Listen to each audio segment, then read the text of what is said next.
When Me Too started, I felt less alone. Our stories were getting out there, they were getting traction. I felt hope, recognizing that our stories are important. I never had the courage before to tell my story because I believed that I didn't matter.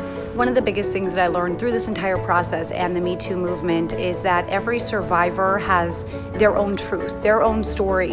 One of the things that I've really struggled with that I want to offer to other survivors is this idea that maybe you shouldn't say something, maybe it isn't the worst thing that has ever happened, and so you should tolerate or excuse this kind of behavior. What I've really found is that that is not true. Being sensitive to everyone who has some kind of trauma that they're undergoing, to really understand that your truth might not be the same as theirs, but it's just as valid. But I think it's critical that we ensure that this moment of awareness raising translates into lasting policy change. That's why in January, I left my corporate law job to launch the Purple Campaign, a nonprofit organization whose mission is to end workplace sexual harassment by implementing stronger corporate policies and empowering people to create lasting change in their own workplaces and communities. Watching Dr. Ford testify this past week was incredible. Showed me that my story is also important,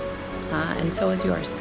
The Me Too movement has impacted me by really making me see that there is a sense of humanity that goes with statistics that unfortunately many of us are actually part of.